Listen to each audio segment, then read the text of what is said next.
Alright, so I'm going to do another reaction video, so this is going to be reaction 2.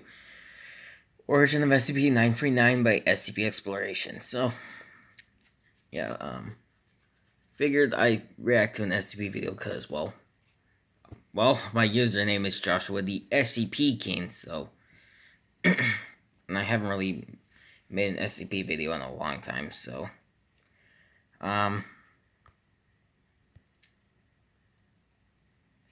anyways, let's get into this. SCP-939, one of the scariest SCPs, is known for luring people into approaching it by imitating human voices.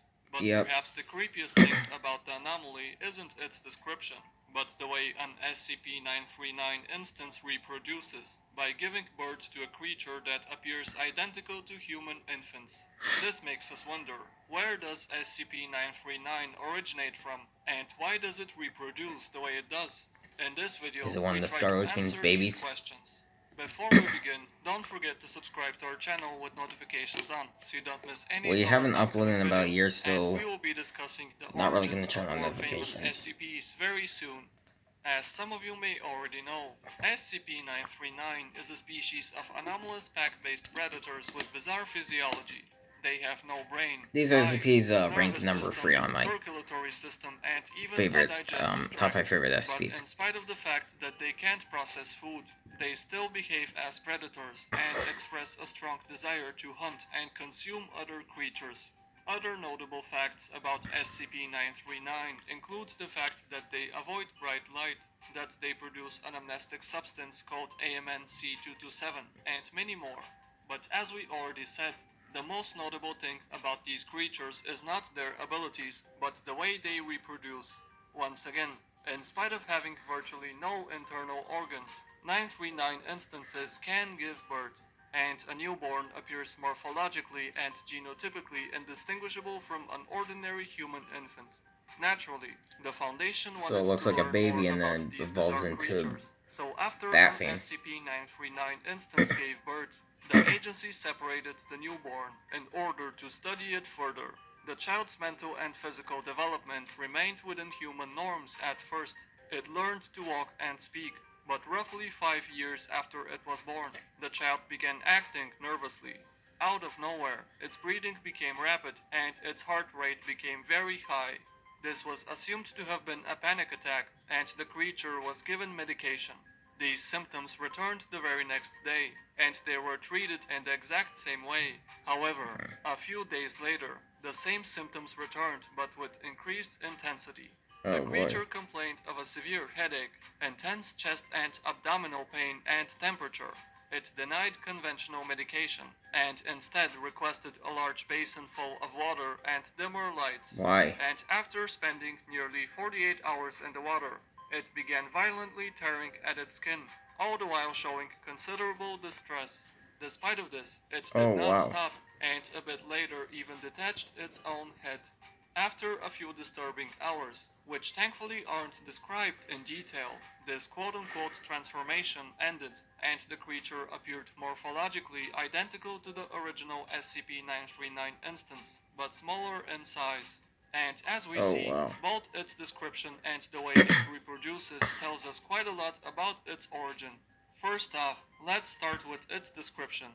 The substance that makes SCP-939's skin red is stated to be very similar to hemoglobin, the protein that is contained within our red blood cells. And why is that making me dizzy? SCP-939 is able to perfectly imitate human voices also hints at a possible connection to humanity. But this isn't enough, which is where SCP-939's reproduction comes in.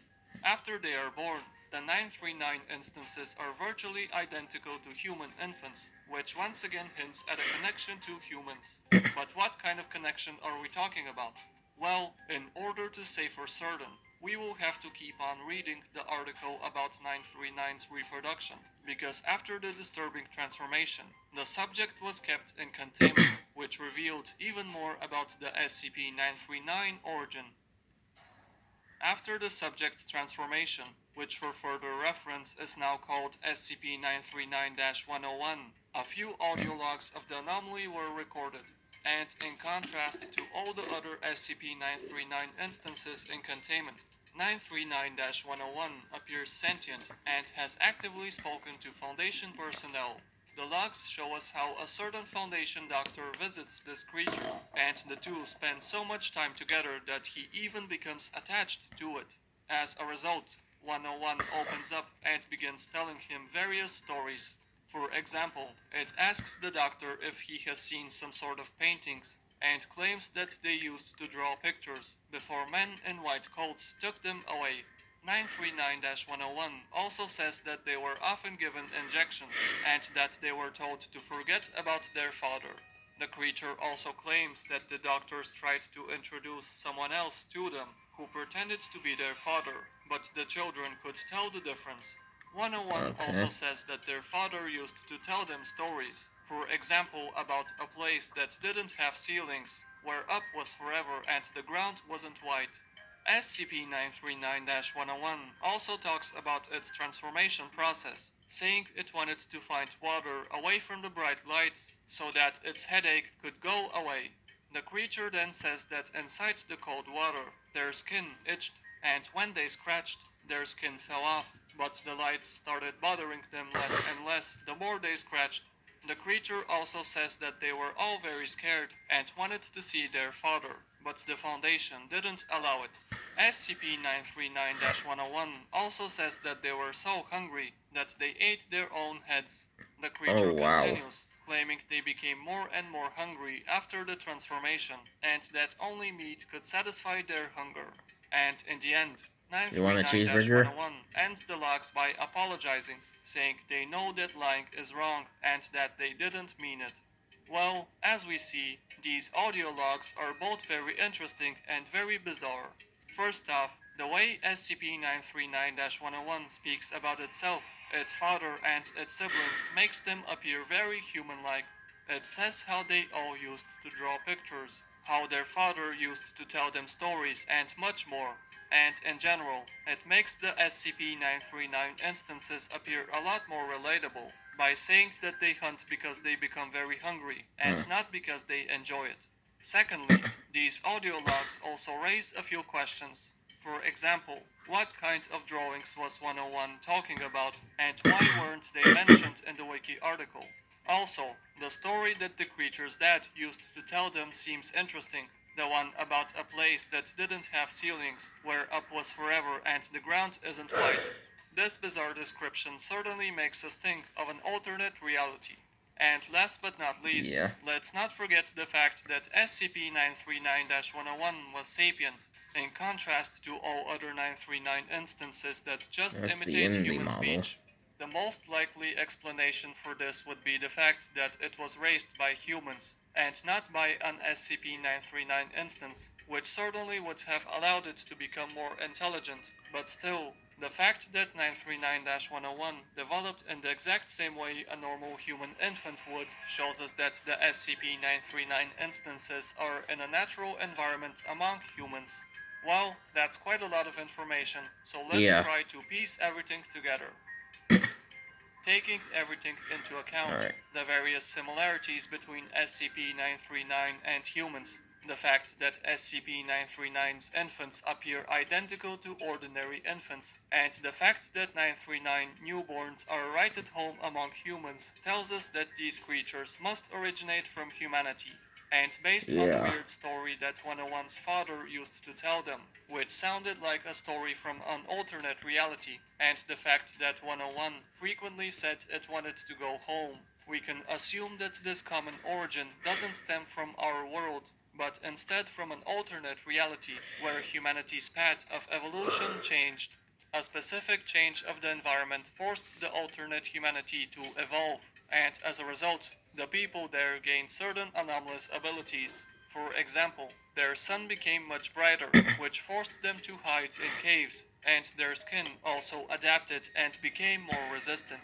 And in their world, food sources became scarce, which is why they became cannibalistic, and with time, they lost their digestive system Dang, man. entirely. But in the end, we can't say what happened exactly, because we don't know any details about their world. All we know is that for one Yeah. reason or another, they became anomalous and somehow ended up in our world. And on top of that, They've been captured and are now kept in cages by scientists and white coats. Given that they're already here, they might as well use their human origin and their ability to speak in order to lure victims. We call them monsters, SCPs, but in reality, a pack of 939 instances is just a family of heavily mutated humans that attack and consume prey to satisfy their hunger. So what do you think? Does SCP-939 originate from an alternate world where humanity mutated? And if so, what happened there that made them anomalous? Let us know in Yeah. the comments below. Please leave a like if you enjoyed this video. And if this video gets 2000 likes, we will explore an SCP-939 versus SCP-914 experiment very soon. Well, he got And don't 2,000 forget to links subscribe if there. you want to see more interesting Wonder if they, SCP theory videos. Wonder if he did it before, or, he stopped making videos, so. Yeah, anyways, that's, gonna be it for my reaction to Origin of SCP-939 by SCP Exploration, so. Hope you all enjoyed the reaction. The link to the original video will be in the description below if you'd like to check it out. And I'll see you guys all next time.